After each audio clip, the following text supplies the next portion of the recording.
Thank you. Good morning, Your Eminences, Reverend clergy, beloved friends, and Leadership 100 family. We are honored and thrilled to have with us this morning the Reverend Dr. John Chryssavgis, the Archdeacon of the Ecumenical Throne, theological consultant in the Office of Inter-Orthodox Ecumenical Interfaith Relations of the Greek Orthodox Archdiocese of America. His full biography is on your chairs, and he will be giving us his thoughts toward the Holy and Great Council that's upcoming in Crete. Dr. Chryssavgis was born in Australia, received his degree in theology from the University of Athens. He completed his doctoral studies at the University of Oxford. He co-founded St. Andrew's Theological College in Sydney, where he served as subdean and taught patristics. His qualifications go on, and to talk to this man, you'll realize how very special he is and how fortunate we are to have him with us. Father lives in Hapswell, Maine. But without further ado, Father, please come forward. Thank you.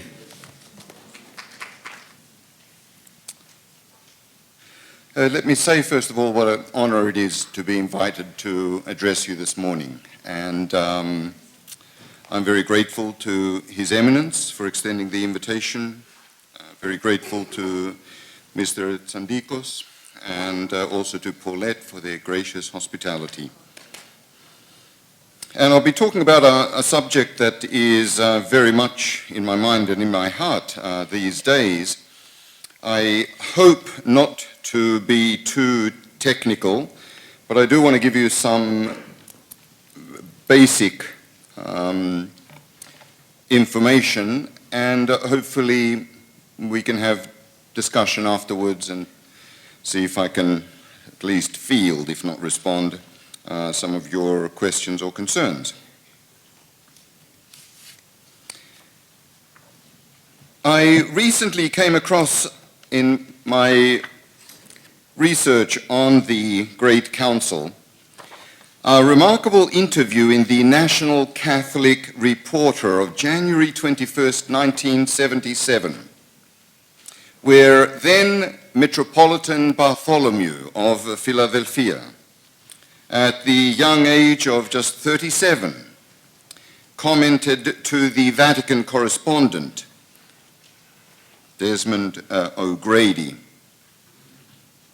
You could compare, he said, the situation in the Orthodox Church to that of the Roman Catholic Church, when Pope John the 23rd convoked the Second Vatican Council, insofar as our aims are like John's, to update the Church and promote Christian unity. The announcement, he continued, of the upcoming Pan-Orthodox Council has aroused high hopes.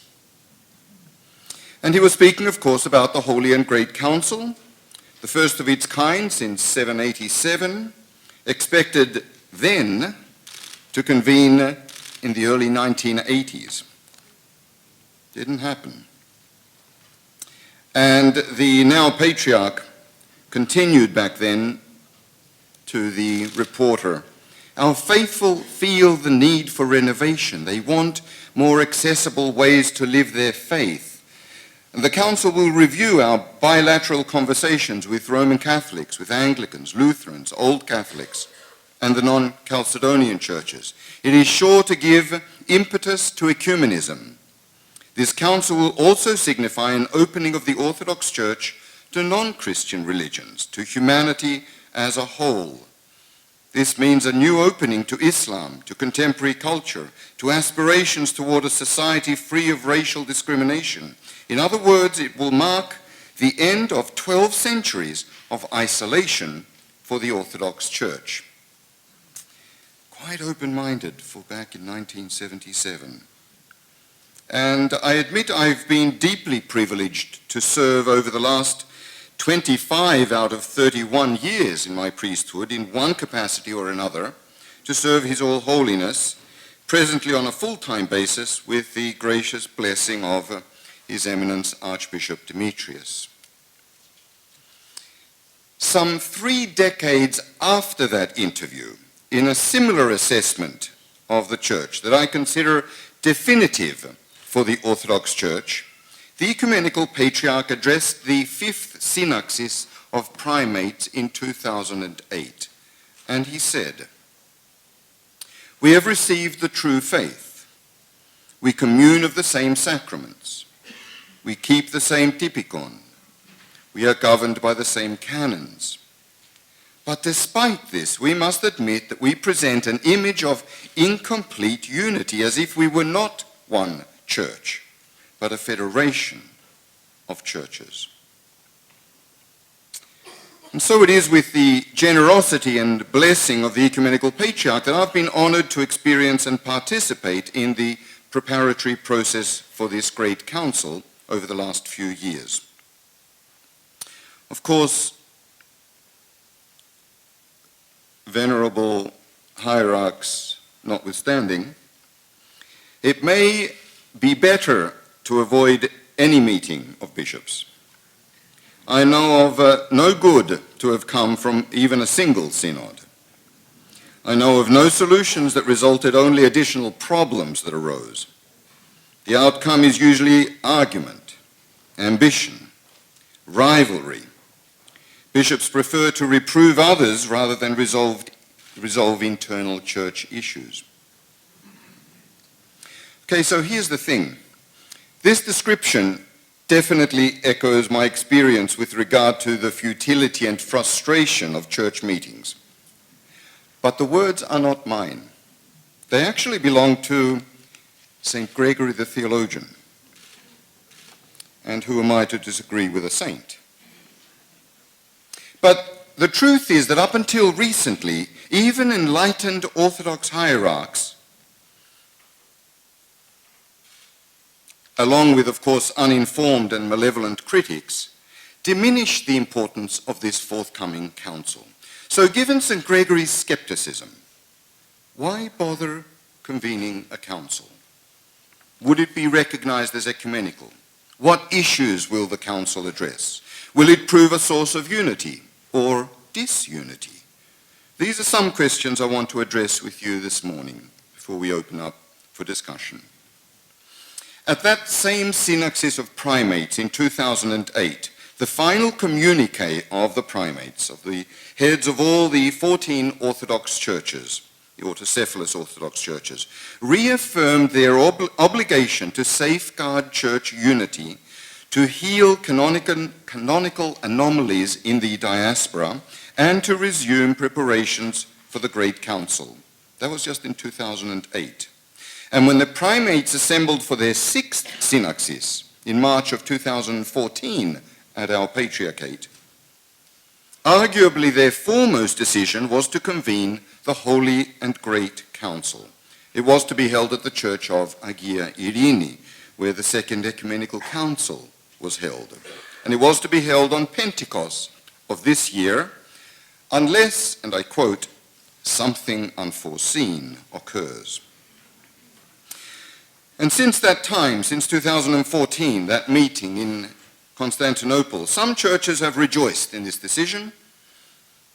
Other churches reiterate constantly the qualification, "unless something unforeseen occurs."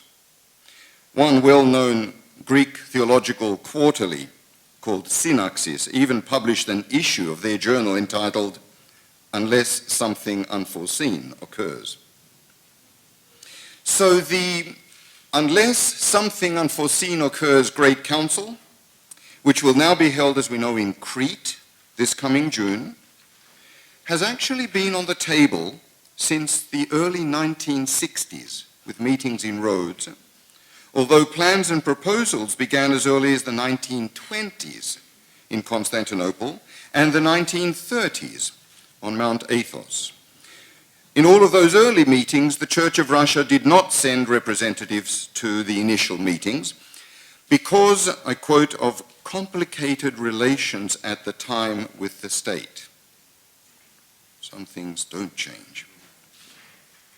But the council that's coming up, this council in June, the council to be held in Crete, is in many ways unprecedented in that it will mark the first ever gathering of delegates from 14 autocephalous Orthodox churches, including the ancient churches the ancient patriarchates, all of them except Rome. In the first millennium, there were only 5 patriarchates, located exclusively around the Mediterranean and monitored rigidly by the secular authority of the emperor, because someone had to supervise the bishops as well. Now, I'm not sure that it's correct naively to dismiss disagreements among Orthodox churches, and people do this. They play on the politics between Russia and Constantinople.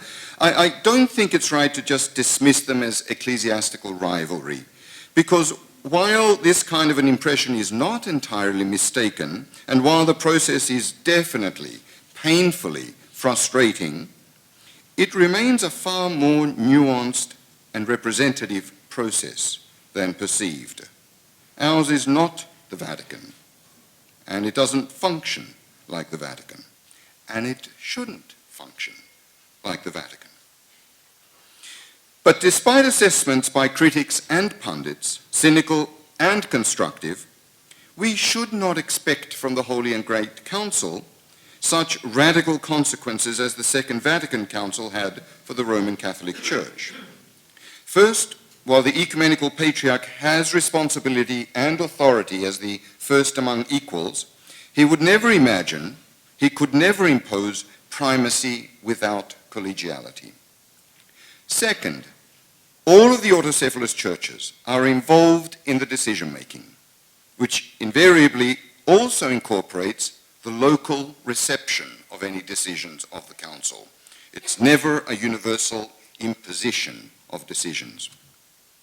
And third, while change in the Orthodox Church moves at glacial speed, it is always organic, neither reform from above nor revolution from below. It's the continuity of a living tradition.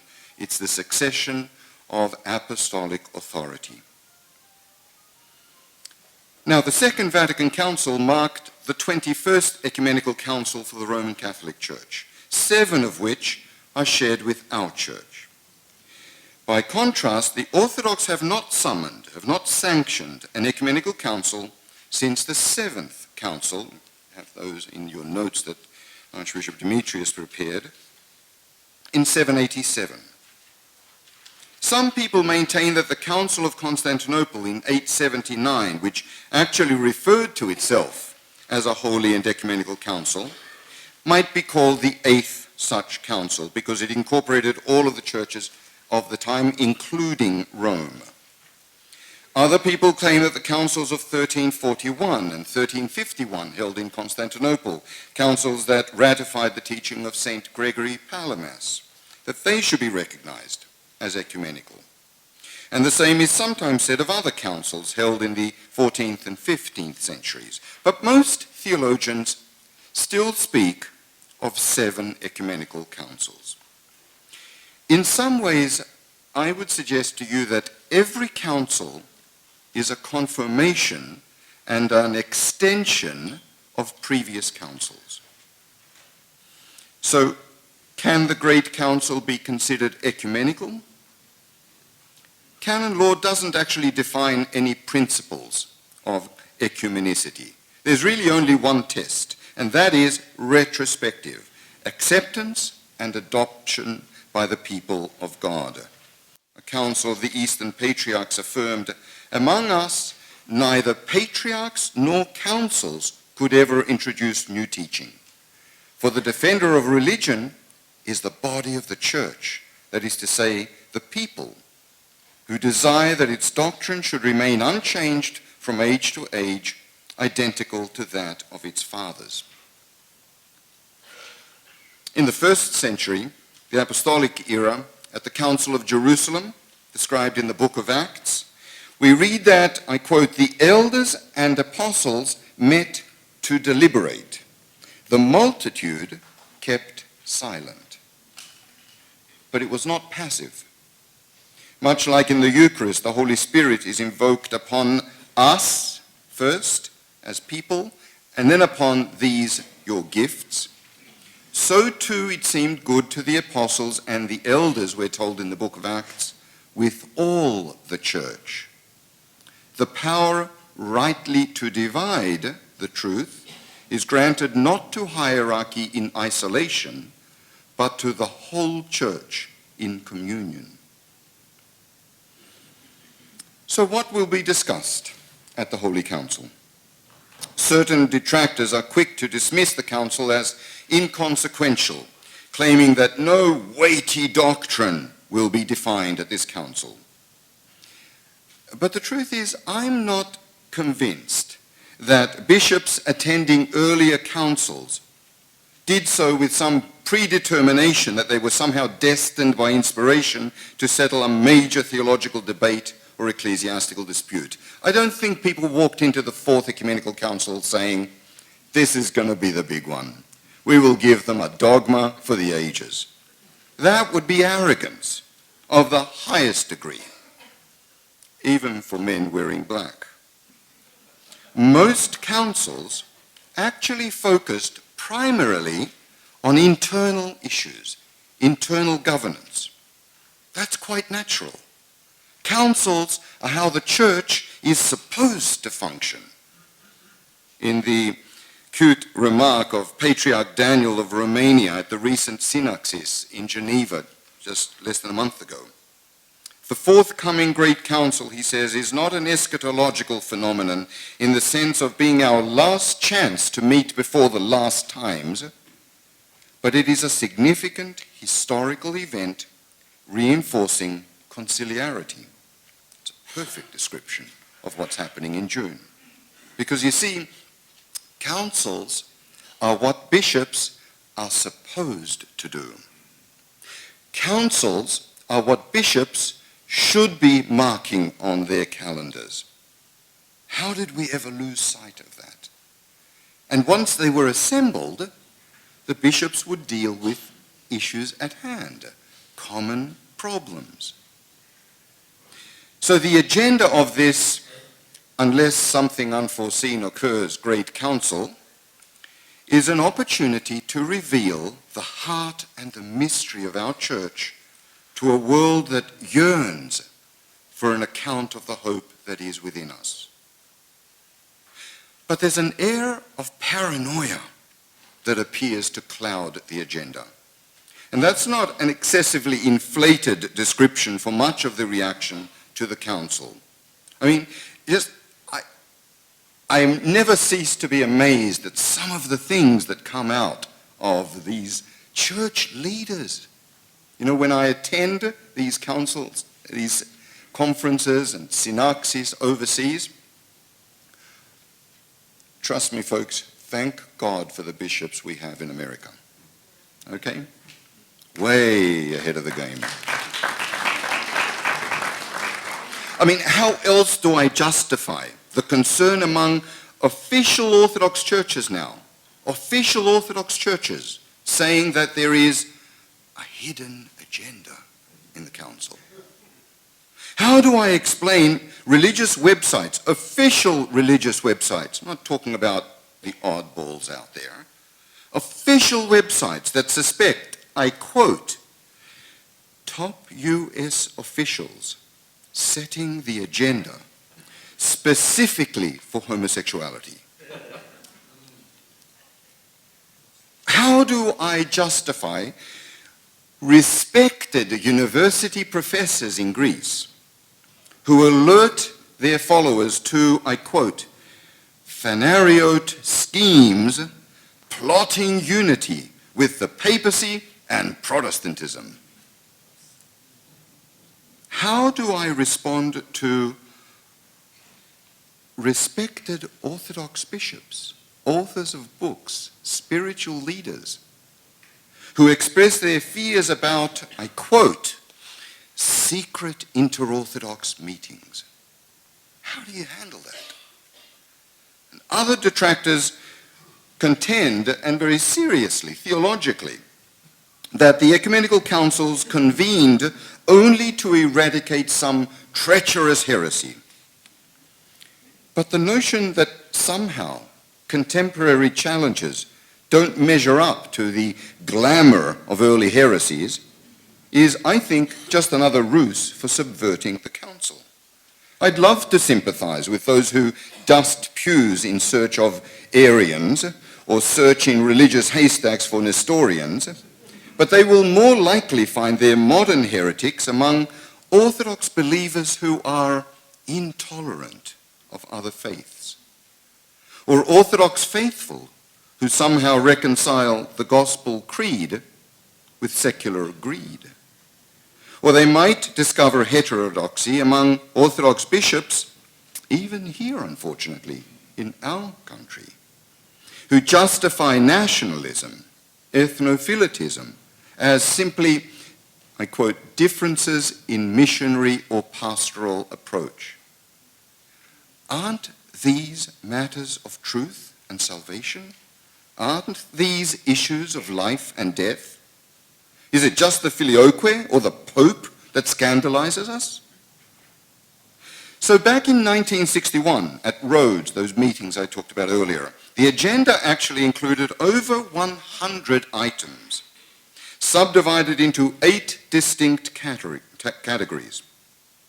The final 10 of which made it on the agenda relate to, first of all, internal relations among the Orthodox churches. Secondly, issues of pastoral and practical nature. And thirdly, external relations with other churches, other faiths, and the world. And over the past 18 months, there have been 2 special committees, a pan-Orthodox preconciliar conference, and a synexis of primates that labored to revise and finalize those documents on the agenda. Here's a brief rundown of where they stand. There has been meaningful progress on the first item, the Orthodox diaspora, especially with the creation of the assemblies of bishops. And I'll come back to this point in a moment. A document was adopted on the second item about autonomy, the independence of a church. But no conclusion was reached on the third, and no conversation was conducted on the fourth matter, both dealing with the landmine of how autocephaly is determined and the hypersensitive ranking of who's in what list on the pecking order of the churches. As our patriarch lamented at the last meeting in Geneva, no church wants to forfeit its place in the pecking order. How sad. On item 5, about a common calendar, no revision was made to the original language in 1986. Actually, the text on the calendar initially considered the date of Easter on the basis of scientific calculations, because our calculation of Easter is not scientific, it is not correct. And just to ponder, that's all the council wanted to do, just to ponder the possibility of a common celebration of Pascha.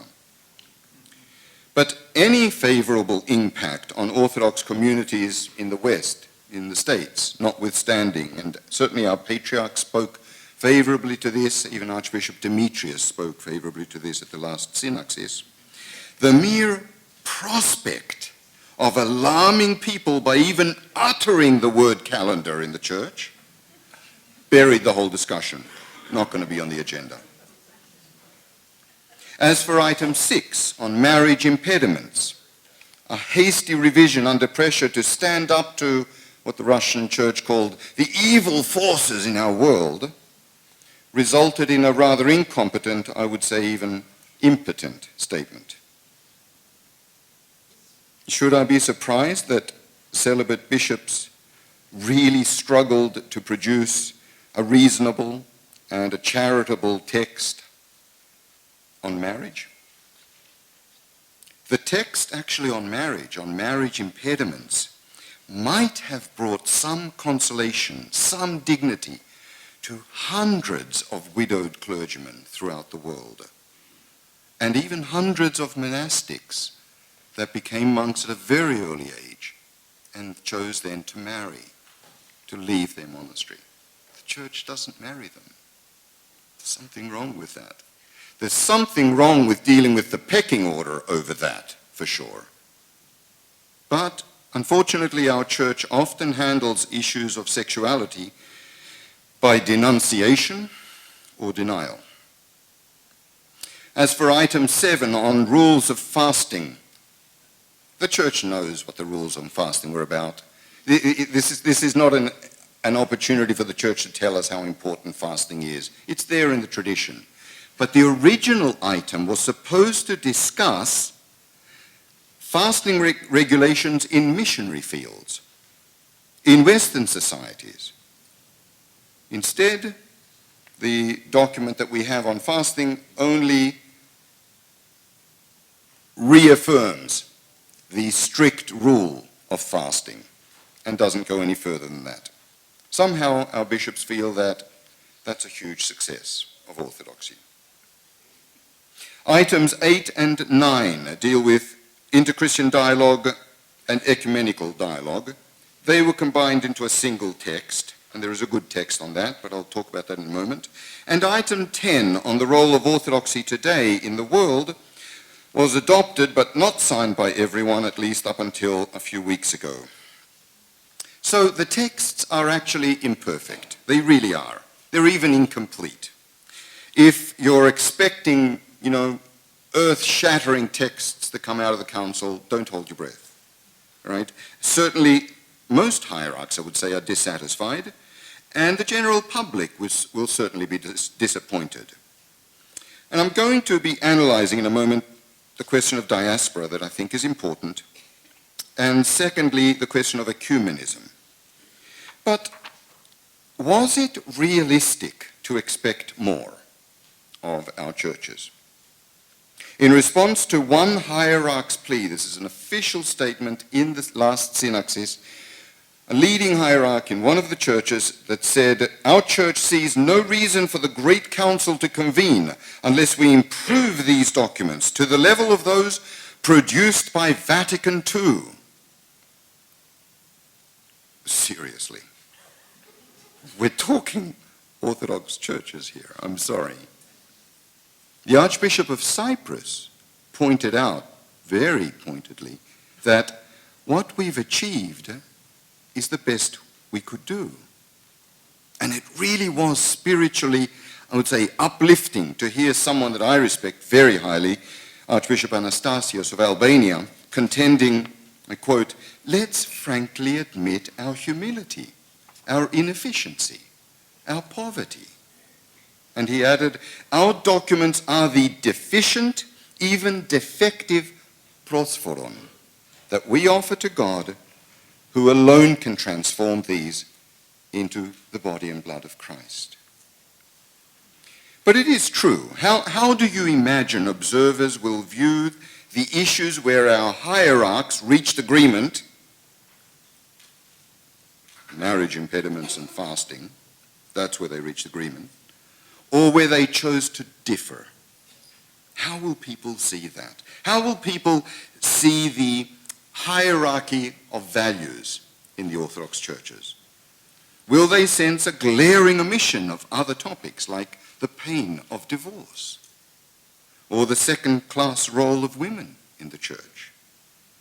Why so little headway on pastoral issues of marriage and practical issues of fasting? Why so much contention on autocephaly and the ranking order? Would it not be scandalous if bishops at the Great Council argued over the desire to rule, which, by the way, St. John Chrysostom calls the mother of all heresies, at the expense of addressing practical concerns of our faithful? Would it not reflect a dismal lack of moral compass and prophetic criticism if a document related to orthodoxy in the world didn't touch on social and financial injustice or racial and sexual discrimination, on which many of our churches are often guilty of silence, if not collusion? But let me further explore the first item on the agenda, which, by the way, I think is an indication of how important it was for the founding fathers of this council. This is the first item relating to normalizing the canonical status of our churches in places where there are overlapping jurisdictions, the diaspora. Will our bishops work toward a unified church, or will they cling to ethnic blinders? I would contend that the most consequential and enduring pronouncement of the Great Council in June will be its determination on the Orthodox diaspora.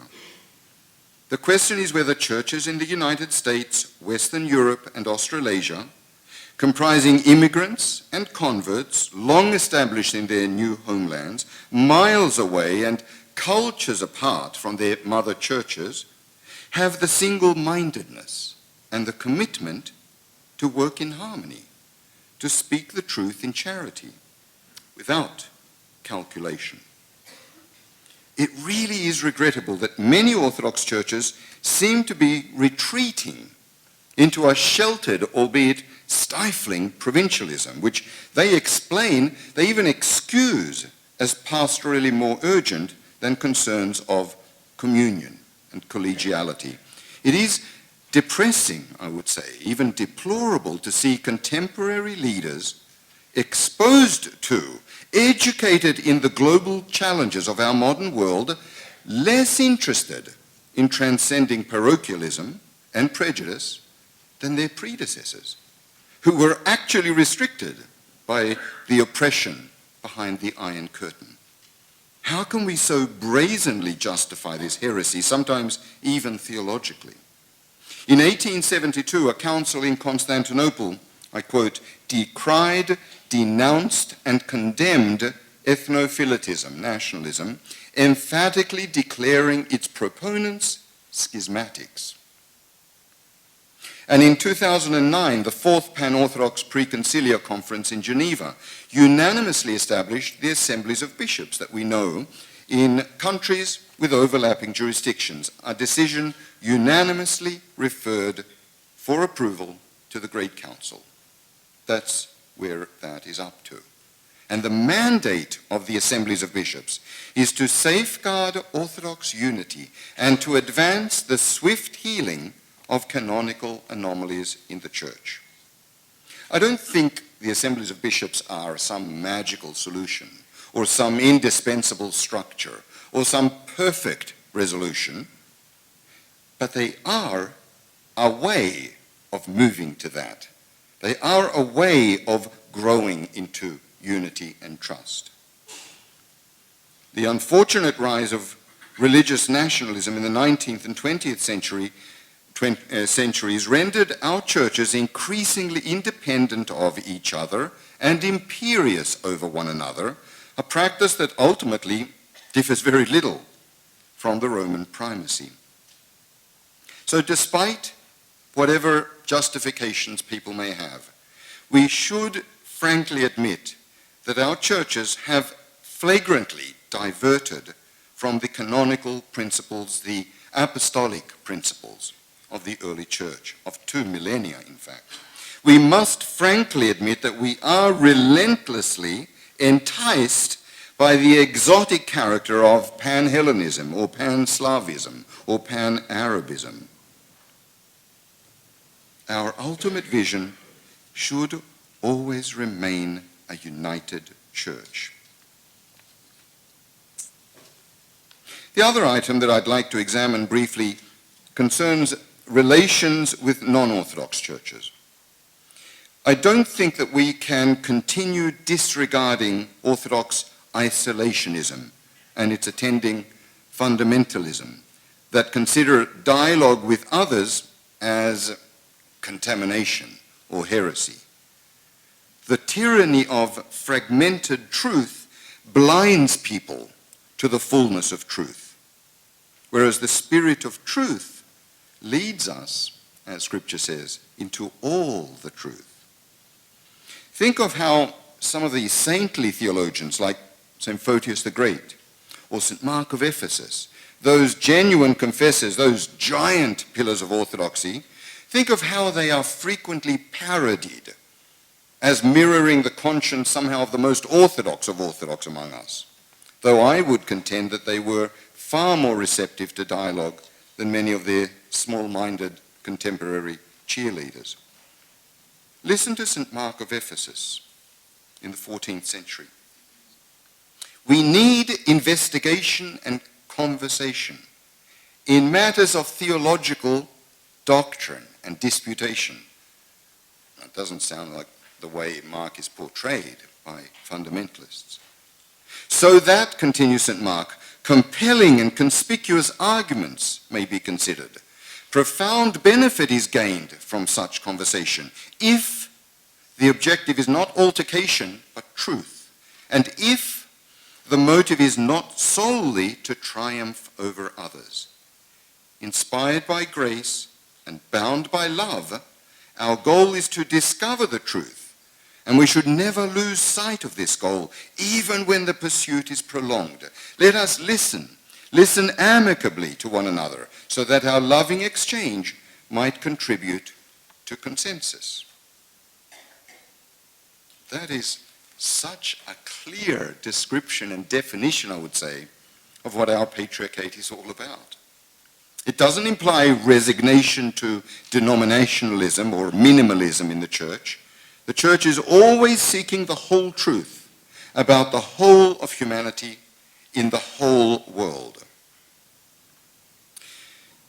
Let me also sort of give you an insight into one of the, I would say, most paralyzing factors in the preparatory process for this great council.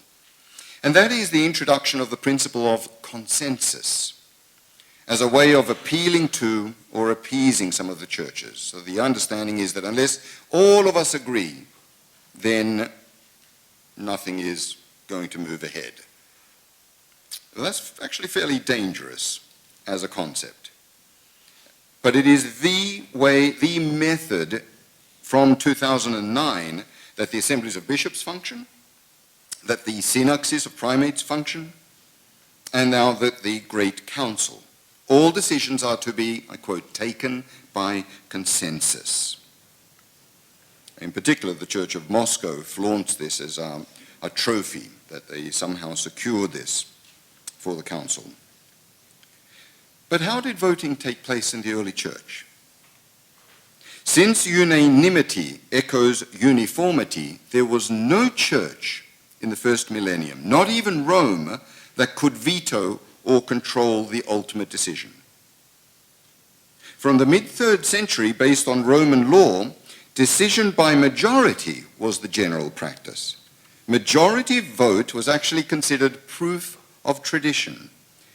It was actually, of course, inspiration, not numbers, not power, that ultimately spoke, but a majority of votes meant some sort of affirmation of the mind of the church. So later on, for instance, to invoke the presence of the Holy Spirit, a copy of the Bible would become a prominent and permanent fixture in the center of the council. That's how it's been in the synaxes, that's how it's been in the preparatory meetings, and that's how it will be in the Great Council. There will be a gospel in the middle of the meeting. Professor Ramsay McMullen, a friend of mine formerly of Yale University, writes, "Democracy teaches the equation many is good. But a truer understanding in the church suggests another equation, that many is God. In voting, there was a power beyond the human that might assert itself. Argumentation going off track," he says, "invited divine rebuke." Now, how people actually voted in the early church is a matter of conjecture, because the evidence is very scant, very obscure as well. Out of probably over 15,000 councils held between the 4th and the 6th centuries, we really only have information about 250 of them. But we know that they were well attended, and they know that they were representative of all of the churches. Historian Philostorgus claims that during the first council, the Council of Nicaea, a paper was circulated for bishops to sign what they agreed on. Other councils, the bishops or churches sometimes, changed places to join another group that they agreed with, a little bit like caucuses here in the States. Sometimes voting reflected the system in the Roman Senate, resembling decision-making in the British House of Commons, the yeas on the right, the nays on the left. So majority vote was definitely the way that decisions were taken. But how that was actually done is not necessarily clear, although hierarchical seniority was always important, the pecking order, that is important, and fair representation is also important. You might have a church that has hundreds of bishops, as long as they are fairly represented on the council and not swamping, totally crushing, say, the Church of Albania that has 3 or 4 bishops. But that's how consensus should work, not the way it does, unfortunately, now, which is very frustrating, very paralyzing. For instance, in a recent meeting in December, a couple of the churches wanted to include in the procedural, sort of the constitution of how the council will function, an article saying that if a particular church disagrees with a decision, the decision simply doesn't hold. And if a particular church walks out of the council is dissolved. That's called playground methodology. It's not ecclesiastical consensus. Let me close with some reflections as we move towards this great council. Conciliarity, right, even consensus, implies a process of working together. And the Orthodox churches have not gotten used to that process of working together. For the most part, they work in isolation of one another. In fact, in many occasions, they work in isolation from the rest of the world. But synodos in Greek, council, synod, actually means being on the same path with one another.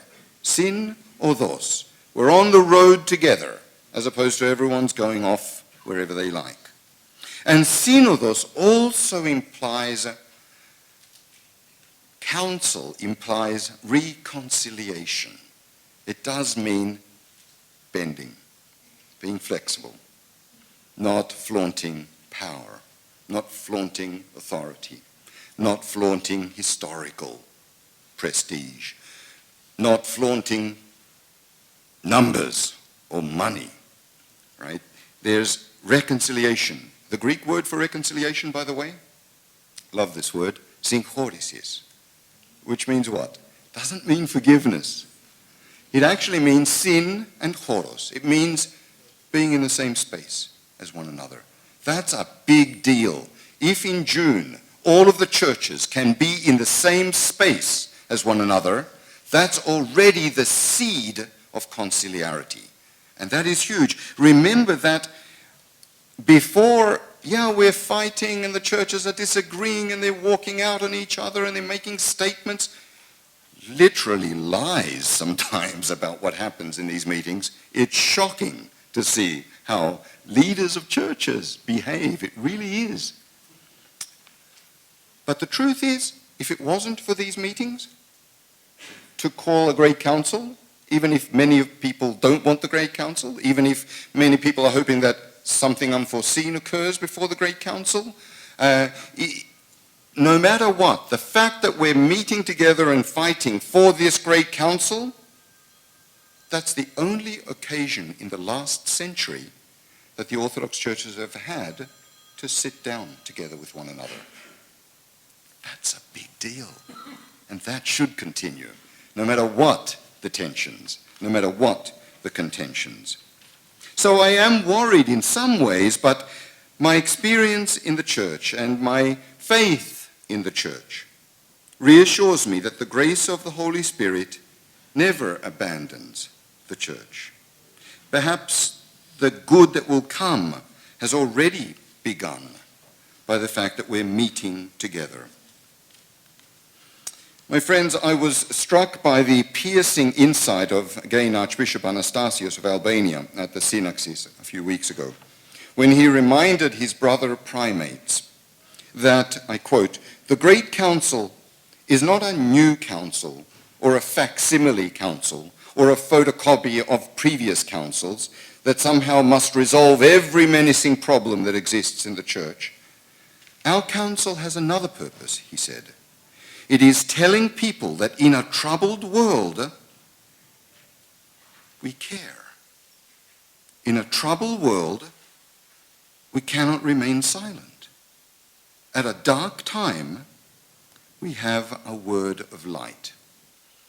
That's what I'm hoping for from the Great Council in June in Crete this year. Thank you.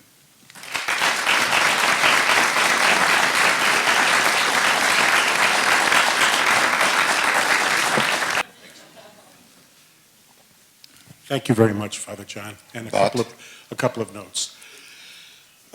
This will be the first time that we're gathering in a post-nationalist context.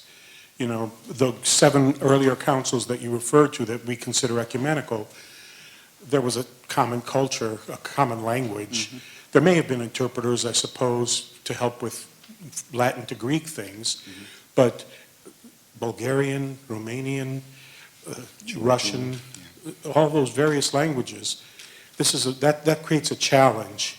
That makes this different in character. And another thing that makes it different in character, it seems to me, is that those previous councils were not only convened by the emperor, that's not the important thing for me, but they were paid for by the emperor. It was free passage to these places, and you stayed there at the emperor's expense until the business was done. So it wasn't... Or until the emperor didn't want to pay anymore. Okay, well, there's that too. Because they'd reached a certain point that he was happy with. Yeah, but I mean, sometimes this took several months. Yes, years. And also to compare what we're doing now to the Second Vatican Council, which was in session for 2 years, you know, that's just, it's unflattering, you know, it doesn't, we can't produce on that level, you know. I was hoping that what these papers are cause for conversation. I didn't think that these position papers that were coming together are just to be read aloud and ratified. I thought that changes could be made in the process of the meeting. Is that not the case? That is true, yes. Okay. But there has been a lot of discussion, and there has been at least some sort of unanimous decision or adoption of these papers in their present content, mm-hmm. that hopefully won't start a discussion, you know, from scratch. Okay. That's all. Thank you. It will take time. It takes time to develop a democracy. It takes time to develop, I don't know, Robert's rules. It takes time to listen to one another and work with one another. It's hard work. And this is the first such meeting we're having. So ideally, what would be good to result from the council is another council, and then another council. Not in 100 years, but in every 5 years maybe, every 7 years, whatever. That would be getting into the rhythm, getting into a culture of meeting together. Because right now we're not cultured in that kind of mindset. This is the first time many of these churches will have ever participated in a council of this type. I was very struck by the coverage of the Pope's meeting with the Patriarch of Moscow. It was described as the first meeting of these church heads in 1,000 years. When the Patriarchate of Moscow dates from 1589. 1,000 years ago, 1,000 years ago, there was a metropolis of Kiev. Yeah. Moscow wasn't even the center of the church. That's very right. In the 1300s. That's very right. So, and Kiev had been in existence for 50 years. Yeah. So the thing that's problematic for me is, you know, the agenda is being driven by people who don't remember a relationship with Rome. Mm-hmm. and so are not nostalgic for it. They have come into the church after lines have hardened, Yeah. and they perceive Rome from the beginning as a threat. Yeah. But I agree. not like we have as a lost brother. That's very important, and I think that it's important for us to remember, for you to remember, as you see either the texts or the decisions coming out of the Great Council. Don't expect what you might expect from a Great Council, precisely because we have so many churches among the 14 that have not been exposed to other churches, as in other Orthodox churches, let alone other Christian churches or other faiths. So when the Church of Georgia, for instance, speaks about marriage, they're not going to talk about mixed marriages. They're actually going to say they shouldn't be allowed. So there shouldn't be an Orthodox marrying a Roman Catholic. I'm not talking about a Muslim. Okay, so part of conciliarity is going to be us being a little patient for others to catch up. It can also be frustrating, of course, because it could take some time for the Church of Georgia or the Church of Russia to catch up. But I think what our patriarch, from just being near him through this process, would like to see, I don't know that we'll necessarily get it, but ideally what would be good to get from the Council is some sort of flexibility whereby churches can still retain their very traditional line, their very rigid line, and other churches can move in a different direction, can respond to local needs, can respond to pastoral concerns in their own church, whether here or in Western Europe, Australia, and so forth. That would already be a huge step forward if we can get that. I don't know that we can necessarily get that, because remember, it's consensus. It takes one church to say, no, that's not what the canons say. And there's no decision. So it's a slow process, but it's part of what it means to be a conciliar church. We have to move together. In a sense, we are pulling many churches out of isolation with this council. You know, they really struggled with accepting that a council should be held. And where our patriarch would hold them accountable is that if you're not part of this, how then can you be part of the Orthodox Church if there's not a conciliar kind of a mentality, a conciliar culture?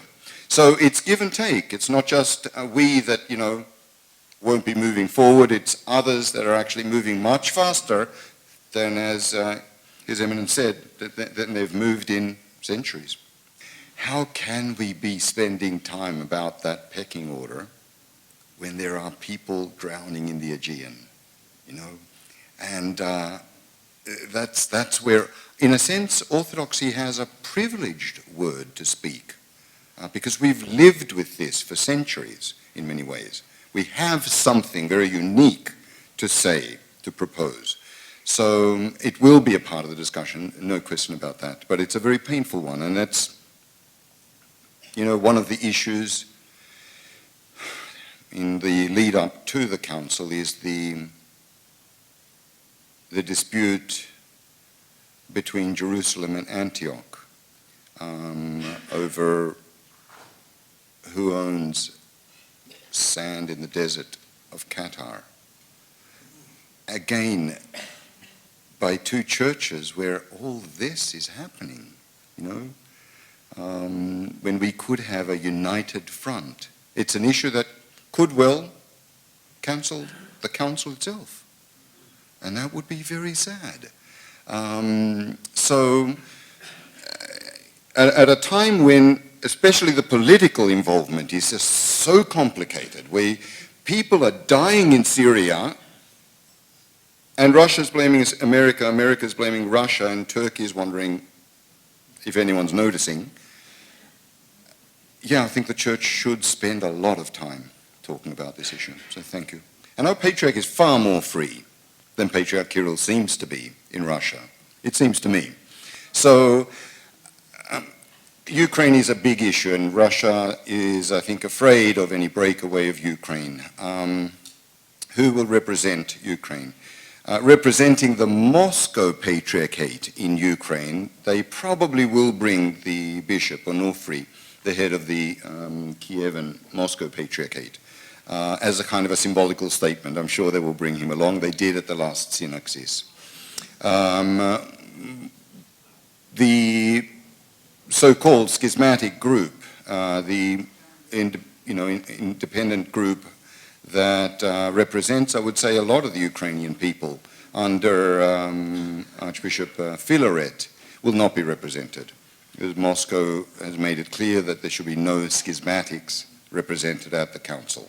And our Patriarch is clear on that too, that that's what the situation is now, although he would like the issue resolved in some more positive, constructive way in the future. So there won't be an actual, Ukrainian delegation there from the so-called Schismatic Church of Ukraine.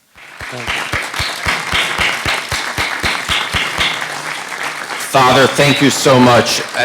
I've had the privilege and honor of spending some private time with Father, and he's more fascinating than he even presents himself. And thank you. This was absolutely brilliant. You've educated us, you've uplifted us, and our prayers will be with you and the leaders who meet in June. Please come back and speak to us again after the council so we know when the next one is in plan. Travel safely. Thank you, Father.